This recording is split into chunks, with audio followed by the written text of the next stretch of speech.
Alur kasus pembunuhan Kopi Sianida Mirna. Yaelah, males ah kalau nonton berita. Diganti dulu kali, cara lain kan masih ada. Jessica Kumala Wongso yang menjadi terdakwa perkara Kopi Sianida Mirna. Wah, kok beritanya lagi sih? Males ah. Oke deh, sekali lagi, kalau sampai berita ini lagi, ogah juga gue. Alur kasus pembunuhan Kopi Sianida Mirna akan menuju pada babak terakhir. Ya ampun, udahlah, males. Jelek itu ya beritanya. Coba dulu deh.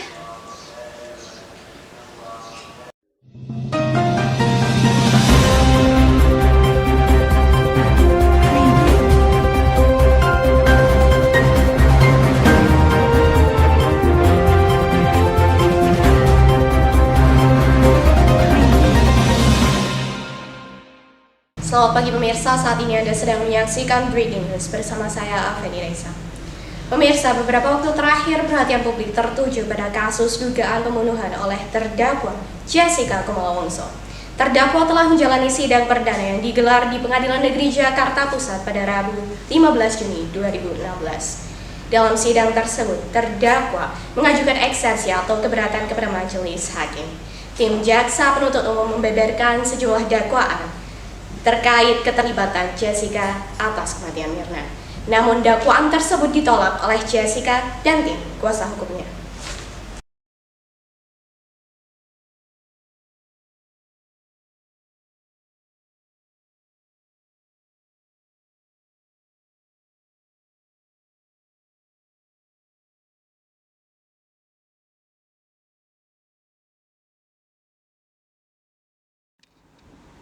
Hakim Ketua memasuki ruang sidang. Hadirin dimohon untuk berdiri.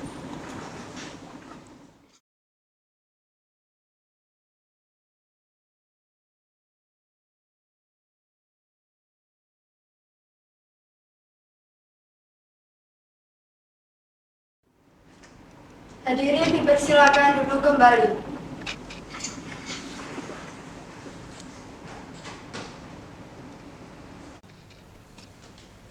Sidang Pengadilan Negeri Jakarta Pusat yang memeriksa nomor perkara pidana 001 atas nama Jessica Kumala Wongso pada hari Rabu tanggal 15 Juni 2016 dinyatakan dibuka dan dibuka untuk umum.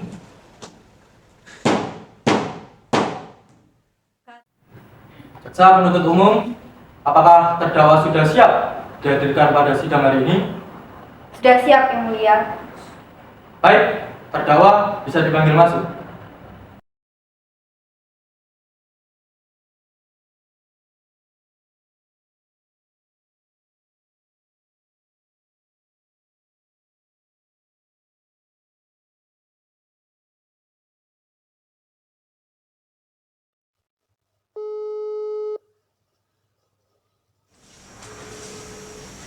Duh, Mas kemana sih?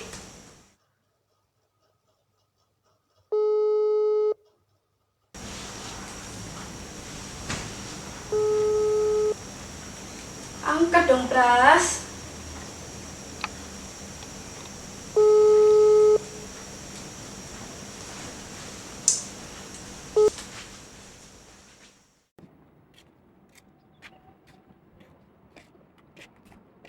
Kamu kemana aja? Dari tadi aku nelpon nggak diangkat. Party sama teman-teman. Bisa nggak sih ngabarin aku dulu? Udah deh, gak usah kepo sama sendiri. Lagian juga bisa ngabarin lo tiap hari. Pras, bisa nggak sih kamu ngertiin aku?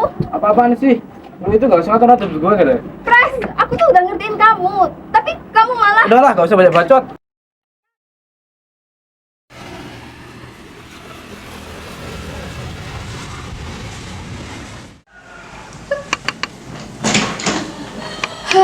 Akhirnya nyampe di Indonesia.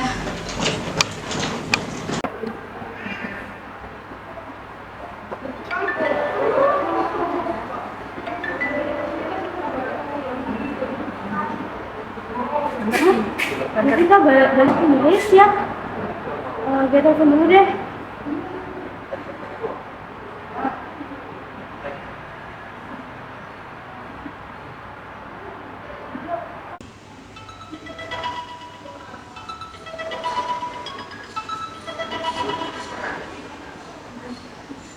Halo Jess. Halo Han. Akhirnya lo pulang juga. Berangkat bareng yuk ke resepsinya Mirna. Hah? Mirna bikin resepsi. Gak usah bercanda deh lo. Beneran? Mirna udah nikah sih, tapi akadnya bulan lalu. Resepsinya baru besok di Hotel Vina. Kok gue gak diundang sih sama Mirna? Padahal kan kita gak pernah lost kontak. Ya positif thinking aja kali, mungkin dia nggak tahu kalau lo balik ke Indonesia. Ya tapi kan dia bisa telepon gue kayak atau apa gitu. Gue pasti dateng kok ke nikahnya dia. Ya tapi mungkin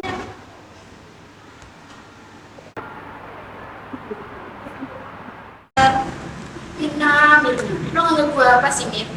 Pernikahan, hal terpenting dalam hidup lo aja, lo sembunyiin dari gue. Apalagi yang masalah sepele. Kalau gue ada salah sama lo, sampai lo nggak mau undang gue, bilang, Mir, apa lo sejijik itu sama gue?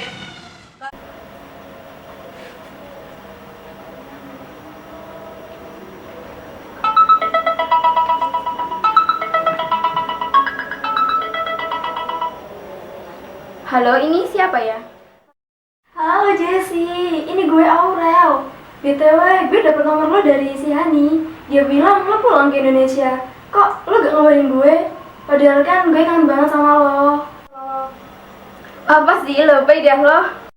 Ih seriusan, udah hampir 1 tahun lo kita lost contact. Ya juga ya, padahal kayak baru bulan kemarin kita ketemu. Lo terlalu sibuk ya di Aussie sampai lupa pulang. Padahal gue pengen ngajak lo jalan bareng sih weekend nanti. Gue bercanda kali. Oke deh, lo tentuin aja di mana dan kapan kita ketemu. Ketemuan besok. Oke, jangan sampai lupa ya lo. Gue nggak setua itu kali. Oke, see you.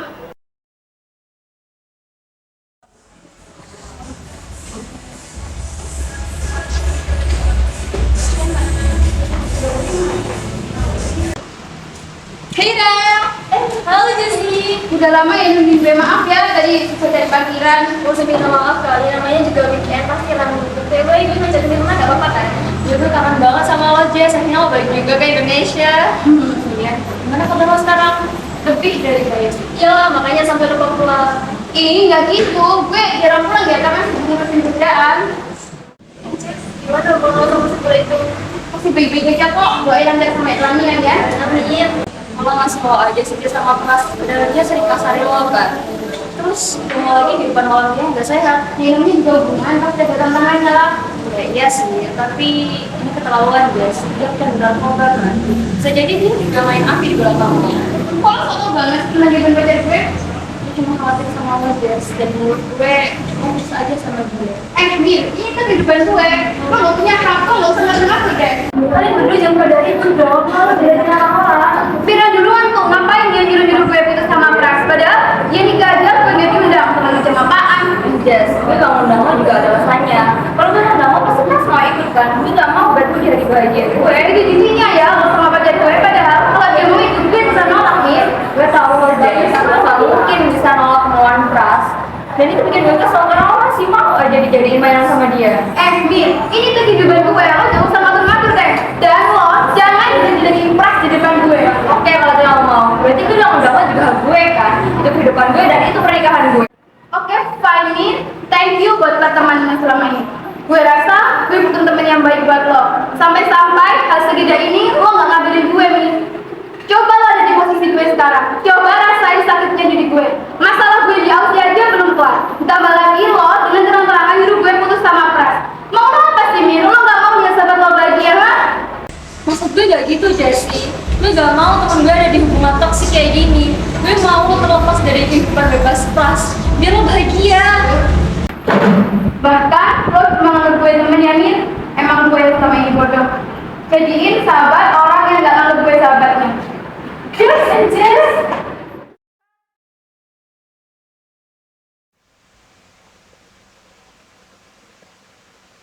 Halo Mir, gue Yes, harusnya gue yang minta maaf. Kemarin gue gak sadar, gue kebawa emosi. Gue baru sadar waktu lo pergi ninggalin kita. Pasti kata-kata gue nyakitin banget ya. yang harusnya minta maaf Mir. Nggak seharusnya gue semarah tadi cuma karena masalah sepele nggak lo undang. Lo bener Mir, semua itu hak lo, dan lo juga bener kalau hubungan gue sama Pras itu toksik. Thank you banget udah ngingetin gue. Iya Jess, gue maafin. Kemarin gue bener-bener kelewatan. Maafin gue ya Jess. Nggak apa-apa Mir, semua orang pernah salah, termasuk lo dan gue. Anyway, gimana kalau minggu depan kita ketemuan lagi? Gue ada jadwal kosong nih, nggak enak kalau cuma minta maaf lewat telepon. Oke ya, mau ketemu di mana? Gimana kalau ke Cafe Oliver? Oke. See you. Halo Pak, gimana? Udah siap kan? Hadirin, mohon tetap tenang.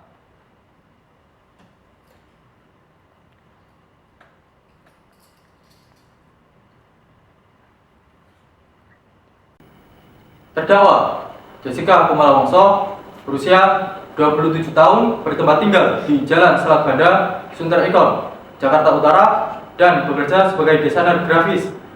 Apakah terdakwa dalam keadaan sehat dan siap mengikuti perkara? Siap Yang Mulia. Apakah terdakwa didampingi penasihat hukumnya? Iya Yang Mulia. Apakah benar dalam sidang ini Anda bertindak sebagai penasihat hukum yang dilindungi? Jika iya, tunjukkan surat kuasa khusus dan kartu izin praktek pengacara.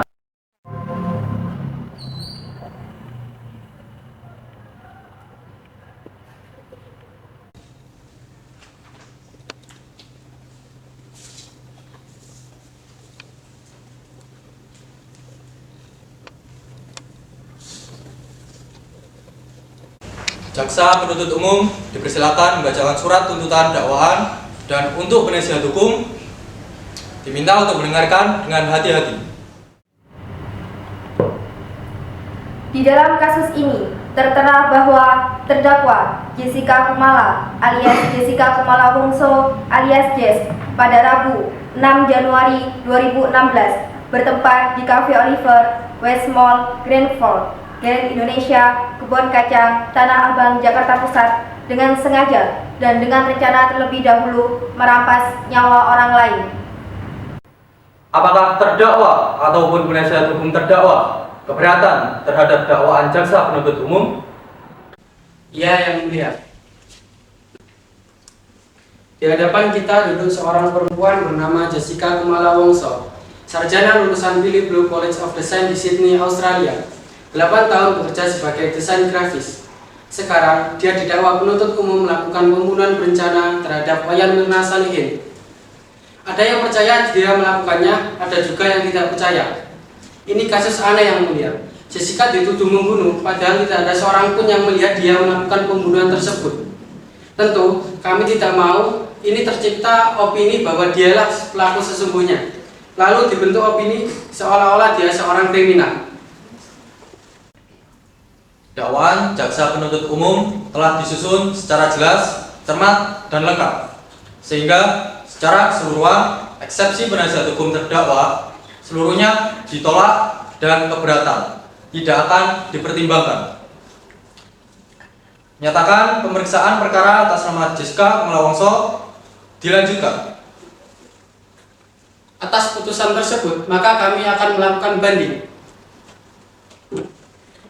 Permohonan banding akan dicatat dalam berita acara. Tapi upaya banding atas eksepsi akan dikirim bersamaan dengan pokok perkara. Baik, Saudara Jessica, bisa Anda paparkan kembali kejadian ketika Anda dan Saudari Mirna bertemu di Cafe Oliver?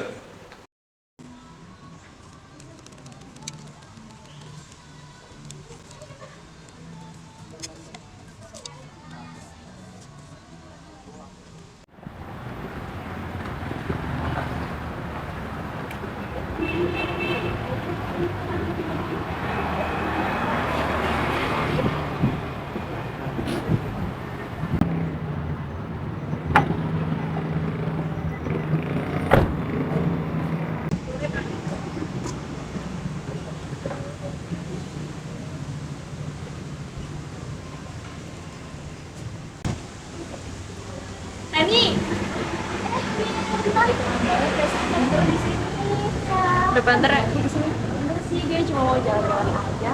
Kalau lo mau berangkat sama Adib ya? Enggak ada jalan. Kok ikut aja lu bang? Oh bener, gak apa-apa nih, gue udah enak sama Jessica. Apa-apa, biar gue cepet pulang. Gimana? Kamu pulang dulu aja, gak apa-apa, kamu masih banyak kerjaan. Kalau di sini ada Hani kok. Oke, kalau itu mau kamu nanti kalau mau pulang. Aman, Rif, aku jagain kok. Enggak, nanti kamu bisa bareng Hani atau Jessica. Oke, gimana ya? Aman. Ya sih, rumah.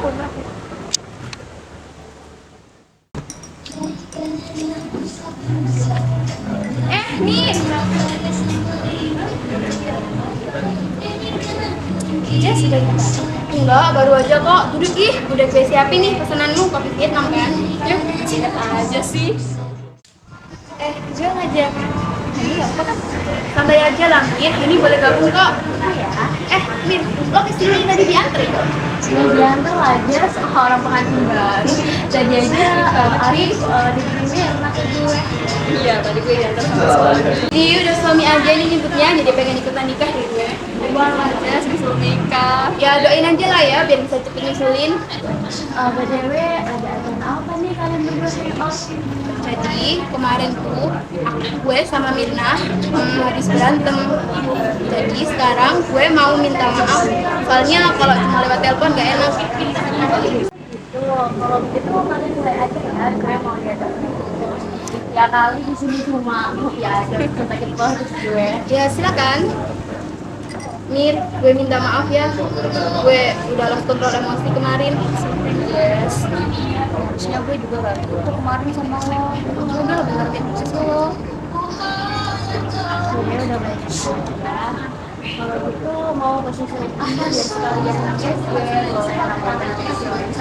ya pesen aja. Mir, lo gak sekalian pesen? Gue bayarin nih aja. Cancel aja. Soalnya gue udah banyak apa tadi di rumah. Mbak, aku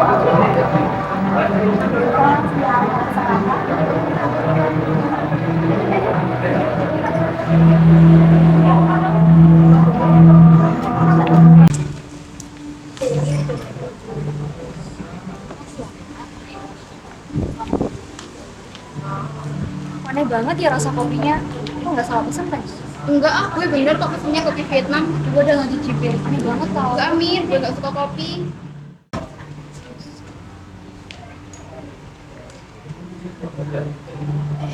Mir, kenapa? Jalan kusut banget. Enggak, cuma pusing aja nyobain kopinya. Beneran mau gue ambilin air mineral nggak? Biar gue aja yang ngambilin, lo di sini aja ya. Oke, cepetan ya. Astaga, Mir. Mir, lo kenapa, Mir? Mir, lo denger suara gue kan? Mir. Mir, nah. Jess, cepetan. Ayo, Mir. Mir.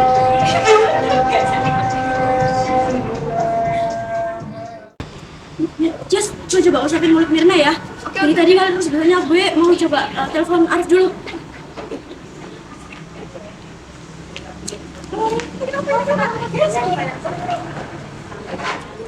Dari papa ini karena sakit kulit berbusa. Itu tadi sempat kejun juga. Ini kenapa? Ini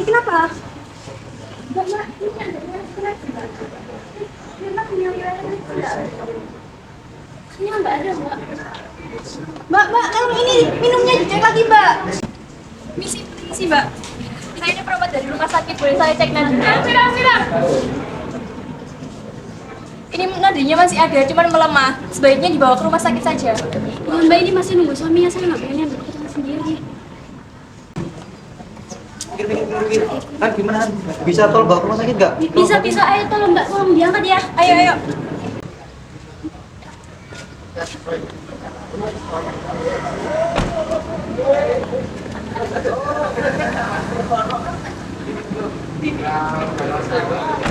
Yang mulia, berdasarkan keterangan yang telah disampaikan oleh terdakwa dan menurut beberapa bukti yang telah kami dapatkan, terdakwa Jessica secara sengaja merencanakan pembunuhan terhadap saudari Mirna dengan mencampurkan racun cyanida ke dalam kopi Vietnam yang telah dipesan oleh terdakwa sebelum kedatangan saudari Mirna. Kemudian hasil dari tim forensik juga menyatakan bahwa saudari Mirna meninggal dunia akibat meminum kopi yang telah terkontaminasi oleh racun cyanida. Dari data autopsi jenazah korban juga ditemukan adanya racun cyanida di dalam organ pencernaannya. Hal tersebut mampu memperkuat tuntutan yang saya sampaikan. Izin menyangkal yang mulia. Dalam rekaman CCTV tersebut tidak nampak jelas bahwa saudari Jessica sendiri yang memasukkan racun cyanida ke dalam gelas kopi Vietnam milik saudari Mirna. Jadi bukti tersebut tidak menunjukkan adanya keterlibatan saudari Jessica dalam kematian korban. Terima kasih. Setelah ini, persidangan akan dilanjutkan dengan pemeriksaan saksi. Kami mohon jaksa penuntut umum dapat menghadirkan saksi dalam lanjutan perkara. Baik Yang Mulia, sebagai saksi pertama, kami akan menghadirkan keluarga korban. Ada Edi Darmawan Salihin selaku ayah korban, Arif Sumarko selaku suami korban, dan saudari Sandy Salihin sebagai saudari kembar korban.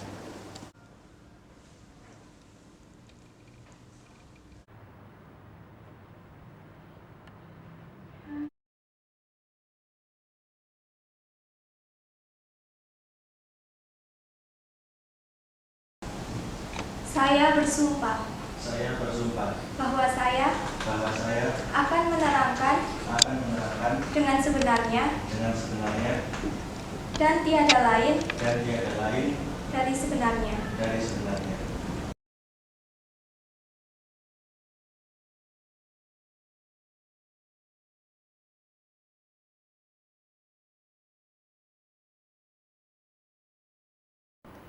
Ada yang aneh terhadap sikap Jessica saat berada di rumah sakit, Yang Mulia. Saat Jessica saya tanya, dia tiba-tiba asma. Maka saya serahkan Jessica kepada sekretaris saya. Tapi anehnya, dia tetap lancar beraktivitas pada saat itu. Terdakwa, bagaimana tanggapan Anda? Asma kambuh sesaat setelah saksi bertanya itu tidak benar. Dan saya dirawat oleh perawat rumah sakit, bukan sekretaris saksi. Apa masih ada sikap terdakwa yang Pak Darmawan anggap aneh? Ada. Saat di rumah sakit, terdakwa berkeliling seolah menyimak pembicaraan orang lain di sana. Dan dia tiba-tiba menghilang. Terdakwa juga tidak menunjukkan kesedihan saat sahabatnya meninggal. Hani menangis. Jessica justru terlihat sangat tenang. Yang Mulia kalah tenang sama dia. Saudara Arif, Anda selaku suami korban, apakah benar korban sudah pernah ke Cafe Oliver sebelum peristiwa itu terjadi? Benar Yang Mulia, kami pernah di sana. Mirna dan saya sangat suka kopi. Semua teman Mirna tahu kalau Mirna penyuka kopi. Apa ada unsur paksaan dalam pertemuan saat kejadian? Sebelum pertemuan di pusat perbelanjaan itu, terdakwa sudah 4 kali memaksa istri saya untuk memesan makanan ataupun minuman. Terdakwa, apa tanggapan Anda mengenai pernyataan dari suami korban? Saya tidak pernah merasa memaksa Mirna untuk memesan makanan ataupun minuman. Saya hanya ingin mengganti traktiran dia yang pernah membayari makan saya sebanyak 2 kali. Apakah terjadi hubungan spesial antara terdakwa dan korban? Tidak Yang Mulia, tidak ada hubungan spesial. Saya sangat yakin karena saya sudah berpacaran 9 tahun dengan Mirna. Bahkan Mirna ketika ingin menemui Jessica tidak berani sendirian karena Mirna berpikir Jessica sedang marah. Apa tanggapan Anda, saudara terdakwa? Pertengkaran dengan Mirna itu tidak pernah ada. Saya tidak pernah merasa tersinggung saat dinasihati oleh Mirna. Bahkan, saya merasa Mirna tidak pernah menasihati saya. Saat bertemu, saya tidak marah. Saya hanya tersenyum. Saudari Sandy, Anda selaku saudari kembar korban, apakah benar terdakwa mengirim tautan yang berhubungan dengan kematian korban kepada Anda setelah kejadian? Benar Yang Mulia, bahkan SMS-nya masih ada. Salah satunya adalah ketika Jessica mengirim tautan berita, ada kopi yang beracun. Menurut saya, seolah-olah dia mengarahkan saya agar menyimpulkan bahwa Mirna meninggal akibat kopi Vietnam dari Cafe Oliver. Setelah itu, apa Anda tanyakan maksud terdakwa mengirim pesan itu kepada Anda? Saya tidak tanya kenapa dia kirim link, saya tanya, kok saya merasa Mirna diracuni orang ya? Kata dia, ada kopi yang beracun, itu saja. Mohon izin Yang Mulia untuk menghadirkan salah satu teman yang menjadi saksi pada saat kejadian, yakni Hani Juwita. Saudari Hani, silakan memberi kesaksian tentang bagaimana kondisi Mirna saat berada di Cafe Oliver sampai meninggal dan apa yang dilakukan saudari Jessica saat melihat Mirna merasakan efek samping cyanida? Baik Yang Mulia, awal kami datang ya biasa aja saling menyapa dan bertukar kabar gitu. Pukul berapa Anda bertemu dengan korban? Sekitar jam makan siang. Baik, di mana Anda pertama kali bertemu dengan korban saat di lokasi kejadian? Saya dan Mirna nggak sengaja ketemu di parkiran. Kemudian Mirna mengajak saya untuk menemani Mirna ketemu dengan Jessica. Lalu kita berdua masuk ke dalam kafe untuk mencari Jessica. Kemudian begitu ketemu dengan Jessica, ya kami biasa aja sering sapa begitu. Tetapi sebelum duduk, Mirna bertanya ke Jessica, Jess, ini minumannya siapa? Berarti sebelum duduk sudah ada minuman itu? Iya sudah. Saat saudara datang, ada berapa gelas minuman di sana? Saya kurang memperhatikan yang mulia. Apakah dalam gelas kopi tersebut disediakan sedotan? Kemudian di mana letak sedotan tersebut? Iya ada sedotan dan diletakkan di dalam gelas. Kemudian sedotan itu digunakan Mirna untuk mengaduk kopinya sebelum dia minum. Baik, tindakan apa yang Anda lakukan kepada saudari Mirna saat perjalanan ke rumah sakit? Waktu itu saya pegang tangannya itu dingin sekali. Kemudian saya inisiatif untuk menggosokkan tangan saya ke tangan Mirna supaya lebih hangat. Nah, sesampainya di rumah sakit, Mirna langsung ditangani sama dokter. Saya dibuat, sedangkan yang menunggu di dalam yaitu Arif suaminya. Kemudian tak selang lama dokter keluar dan menyatakan Mirna sudah meninggal. Setelah dikabarkan Mirna meninggal, apa respon Jessica dan bagaimana situasi di sana? Waktu dikabarkan Mirna meninggal, saya di situ langsung nangis, langsung lemes, dan gak nyangka kalau Mirna sudah meninggal. Tapi sepertinya wajah Jessica itu biasa aja. Nah, di rumah sakit saya sempat lihat sepintas dan wajahnya juga tidak menunjukkan kesedihan yang mulia. Baik, saudara Yani, apa ada yang bisa dijelaskan lagi atau sudah? Cukup. Baik, terima kasih. Selanjutnya yang mulia ada 3 saksi dari pegawai Cafe Olivier, yakni Amelia Cindy Conella sebagai resepsionis, Marin Alexia Napitulu sebagai pelayan dan juga Elena Triono. Pada saat saudara Jim memesan kopi, kebetulan saya yang melayaninya. Dia datang pada pukul 15.30, tetapi dia langsung menempati pada posisinya, melainkan dia bilang akan datang pada pukul 16.00. Apa ada hal janggal mengenai terdakwa pada saat itu? Ada. Saudara Jim melakukan pembayaran di awal, dan hal itu tidak umum dilakukan oleh pelanggan lainnya. Baik, terima kasih atas kesaksiannya. Selanjutnya, saudari Marin Alexia, silakan bersaksi. Saat itu saya melihat es kopi Vietnam sudah tersedia di meja Jessica Kumalawongso. Sementara itu, sedotan sudah tersedia ke dalam gelas kopi tersebut. Tetapi bagian bibir sedotan masih terbungkus, yang artinya minuman tersebut belum diminum. Padahal standar pelayanan kafe kami tidak boleh memasukkan sedotan terlebih dahulu ke dalam minuman pelanggan. Dan selanjutnya ada saudari Elena Triono yang mengantarkan pesanan ke meja Jessica. Saudari Elena, silakan bersaksi. Baik, kopi Vietnam ini jenisnya Robusta dengan karakter yang memang sedikit kuat. Waktu itu saya menanyakan kepada J, apabila rasa kopi masih terlalu pahit, bisa bilang ke bagian server untuk ditambahin gula, tapi J hanya diam saja. Apa masih ada hal mencurigakan yang lainnya? Saat saya tuangkan es kopi Vietnam korban yang J pesan, kopi itu berubah warna menjadi kekuningan dan berbau. Saya kira itu dicampur kunyit, tapi tak lama setelah korban minum itu, korban tampak lemas, pucat, kejang-kejang hingga pingsan. J tidak menolong korban saat kejang-kejang. Bagaimana tanggapan Anda mengenai kesaksian para pegawai Olivier, tempat di mana kejadian? Terima kasih Yang Mulia, tidak ada tanggapan. Baik, penuntut umum, apakah masih ada yang dihadirkan? Ada Yang Mulia, kami menghadirkan 2 ahli kejiwaan yang terlibat dalam pemeriksaan kondisi kejiwaan terdakwa. Dr. Natalia, Anda selaku saksi kejiwaan terdakwa, bagaimana kondisi kejiwaan terdakwa setelah melakukan pemeriksaan? Bisa Anda jelaskan poin-poin dari hasil pemeriksaan yang Anda lakukan? Oke, baik. Terima kasih untuk waktunya. Ketika kami melakukan pemeriksaan beberapa waktu yang lalu terhadap saudari Jessica, kami tidak menemukan tanda-tanda gangguan kejiwaan yang berat, yang serius terhadap saudari Jessica. Di situ kami coba tanya kepada Jessica, apakah ada yang membuat dia menyesal? Di situ dia menjawab, kalau aku nggak ada di situ saat itu, kalau aku nggak pulang ke Indonesia, mungkin hal seperti ini tidak akan terjadi kepada Mirna. Setelah dia menyatakan seperti itu, kami menanyakan kembali apa maksud dari pernyataannya. Di situ dia hanya mengangkat kedua bahunya saja. Apakah pernyataan dari terdakwa itu termasuk dalam kondisi wajar atau tidak? Untuk masalah itu, saya tidak bisa memastikannya.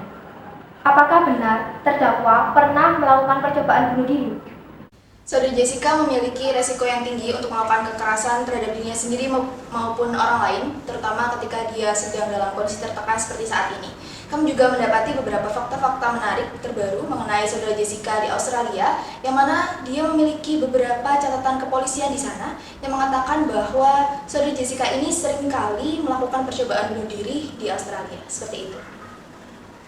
Terima kasih atas laporan kesaksiannya, Dr. Natalia. Anda bisa kembali ke tempat duduk.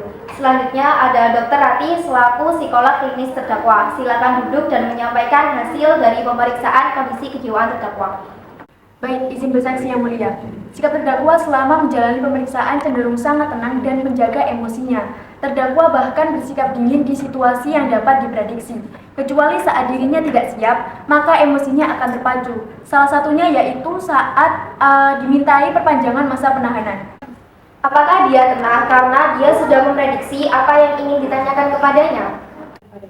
Saya tidak bisa menjawab secara pasti mengapa terdakwa bersikap sangat tenang. Kemungkinan terdakwa memang sudah tahu apa yang akan dia hadapi. Saya menemukan ada hal yang menarik di mana semua jawaban disampaikan dengan sangat tegas. Apakah masih ada hal menarik lain yang ingin disampaikan? Saat psikolog utama mengatakan bahwa pemeriksaan sudah selesai, namun kemudian saya mengatakan bahwa pemeriksaan belum selesai, sikap terdakwa langsung berubah 180 derajat. Dari yang mulanya dia kooperatif dan ramah, menjadi dingin dan ketus. Jadi, apakah perubahan ekspresi itu termasuk salah satu ciri dari gangguan pengidap bipolar? Terdakwa tidak memiliki kepribadian ganda. Dia sehat secara mental, mampu menalar, berdaya pikir kritis dan cerdas. Tetapi ada yang salah dalam diri terdakwa. Umumnya, seseorang yang melihat sahabatnya tewas akan mengalami perasaan trauma dan sedih. Dia cenderung akan menarik diri dari aktivitas sosial. Namun terdakwa tidak demikian. Dia malah menunjukkan dirinya secara gamblang di depan umum, yang hal ini seharusnya tidak lazim dilakukan.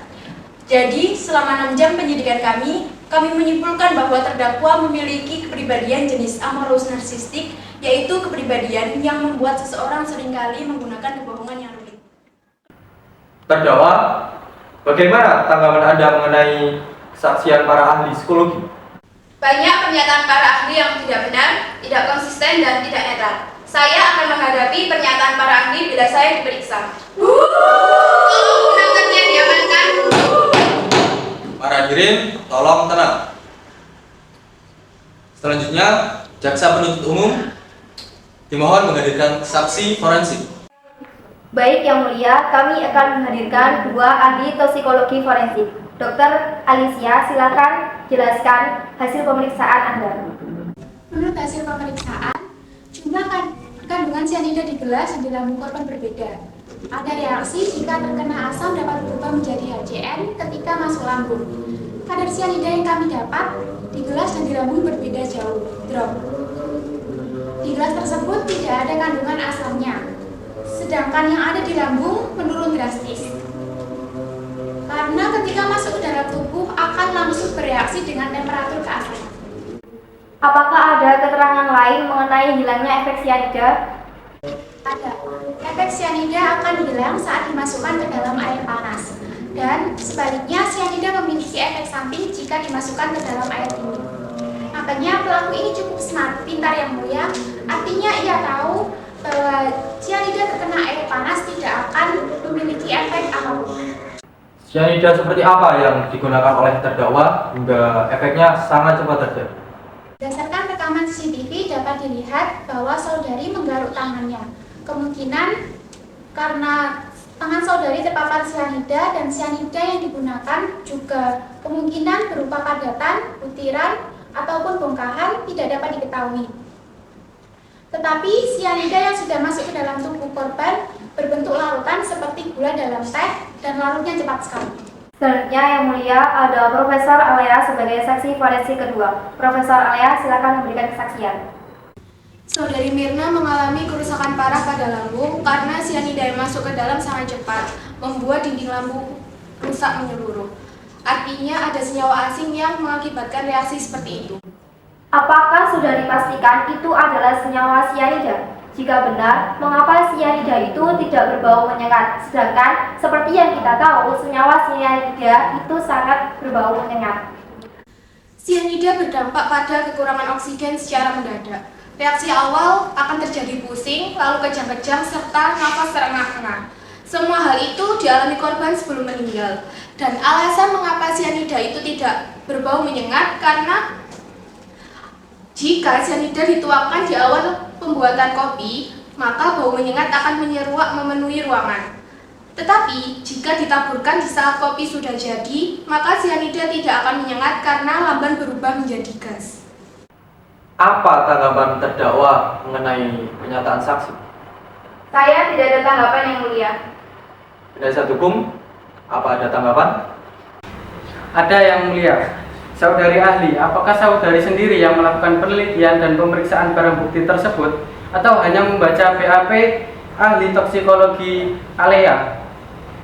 Saya membaca dan menerjemahkan BAP Laboratorium Forensik Polri, Hani, dan Dokter Forensik. Saya tidak menerjemahkan pendapat. Saya menerjemahkan hasil pemeriksaan yang dilakukan oleh Lab Polri. Saya tidak tahu siapa yang mengerjakannya. Saudari kan tadi mengatakan berdasarkan keterangan saksi yang mengatakan bahwa korban itu minum. Kan itu dasar saudari. Sebelumnya mohon maaf Bapak pengacara, jangan buat bahasa yang membuat pusing, langsung tutup poin saja. Mengapa saudari menyampaikan keterangan hanya berdasarkan BAP? Sekarang begini, ada berita acara. Saudari tidak pernah memeriksa secara langsung, tetapi mengatakan masuk berdasarkan keterangan saksi. Kan yang dipersoalkan, apakah betul ada cyanida di minuman korban? Apakah betul cyanida tersebut mematikan? Saya menganalisis hasil BAP Laboratorium Forensik Polri, bukan pendapat ahli atau saksi lainnya. Saya sudah menjawab dan menurut saya, jawaban saya sudah sangat jelas dan menjelaskan. Terima kasih. Selamat pagi pemirsa, saat ini Anda sedang menyaksikan Breaking News bersama saya Afeni Raisa. Alur kasus pembunuhan kopi cyanida Mirna akan menuju pada babak terakhir. Jessica Kumala Wongso yang menjadi terdakwa perkara kopi cyanida Mirna akan menjalani sidang putusan atau vonis dari majelis hakim yang akan digelar pada hari ini. Kasus berawal ketika Wayan Mirna Salihin meregang nyawa usai meminum kopi Vietnam yang dipesan Jessica di Cafe Oliver, Grand Indonesia pada 6 Januari 2016. Hasil pemeriksaan dari Pusat Laboratorium Forensik Polri memaparkan beberapa bukti bahwa kematian Mirna disebabkan oleh keracunan cyanida. Hakim akan membacakan putusan mereka pada hari ini. Sebelumnya, Jessica divonis 20 tahun penjara karena ia terbukti melakukan pembunuhan berencana. Saat ini, nasib Jessica hanya menunggu ketukan palu dari majelis hakim. Sidang perkara nomor 001 2016 Pengadilan Negeri Jakarta Pusat dengan Jessica Kumala alias Jessica Kumala Wongso alias Jess dinyatakan dibuka dan terbuka untuk umum.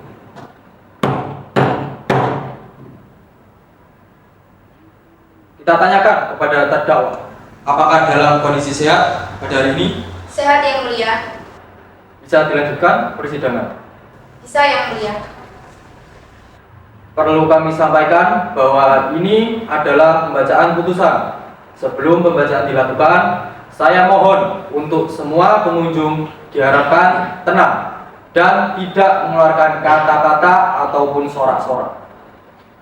Kemudian kami beritahukan juga baik kepada penuntut umum maupun penasihat hukum bahwa karena putusan ini sebanyak 377 lembar, apabila jaksa penuntut umum dan penasihat hukum setuju dan tidak keberatan, maka keterangan saksi dan ahli tidak kita bacakan. Bagaimana? pada penuntut umum? Kami tidak keberatan Yang Mulia. Pada penasihat hukum? Tidak keberatan Yang Mulia. Baik, terima kasih. Maka kepada terdakwa kami mohon untuk mendengarkan secara khidmat putusan yang akan dibacakan pada hari ini terhadap hak-hak saudara sebagaimana diatur dalam Kitab Undang-Undang Hukum Acara Pidana. Demikian pula terhadap hak penuntut umum apabila tidak puas atau tidak menerima apa yang telah dibacakan dalam putusan majelis hakim, boleh mengajukan upaya hukum sebagaimana diatur dalam undang-undang. Putusan nomor 001/2016 Pengadilan Negeri Jakarta Pusat. Demi keadilan berdasarkan ketuhanan yang Maha Esa, Pengadilan Negeri Jakarta Pusat yang memeriksa dan mengadili perkara pidana dengan acara pemeriksaan biasa pada tingkat pertama telah menjatuhkan putusan sebagai berikut dalam perkara terdakwa. Nama lengkap Jessica Kumala Wongso. Tempat tanggal lahir Jakarta 9 Oktober 1988. Jenis kelamin perempuan, kebangsaan Indonesia. Pekerjaan desainer grafis. Berdasarkan surat kuasa khusus pada tanggal 11 Juni 2016 setelah penetapan Ketua Pengadilan Negeri Jakarta Pusat nomor 001 Pengadilan Negeri Jakarta Pusat tentang penetapan hari sidang, berkas perkara dan surat-surat lain yang bersangkutan. Setelah mendengar pembacaan surat dakwaan penuntut umum, setelah mendengarkan keterangan saksi-saksi, keterangan ahli, dan keterangan terdakwa serta memeriksa alat bukti surat dalam perkara ini, setelah mendengarkan pembacaan tuntutan penuntut umum yang dibacakan di persidangan pada tanggal 5 Oktober 2016 yang menuntut Majelis Hakim Pengadilan Negeri Jakarta Pusat yang memeriksa dan mengadili perkara ini memutuskan: 1. Menyatakan terdakwa Jessica Kumala Wongso terbukti bersalah melakukan tindak pidana pembunuhan yang direncanakan terlebih dahulu sebagaimana diatur dan diancam pidana dalam dakwaan pasal 340 KUHP.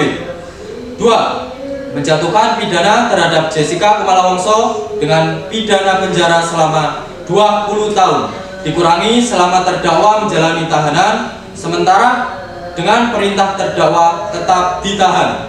3. Menyatakan barang bukti nomor 1-18 dirampas untuk dimusnahkan.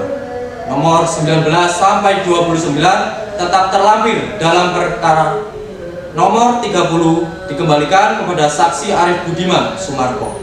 Nomor 31-45 dikembalikan pada restoran Oliver melalui saksi Devi Krisnawati. 4. Membebani supaya terdakwa membayar biaya perkara sebesar Rp5.000.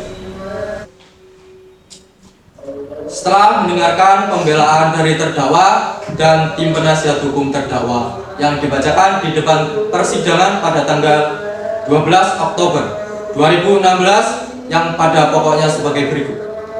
Dari terdakwa Jessica Kumala Wongso, pemohon untuk menyerahkan logika emosi dan intuisi yang mulia kepada Tuhan dalam menentukan nasib hidup terdakwa dan menegakkan keadilan seadil-adilnya.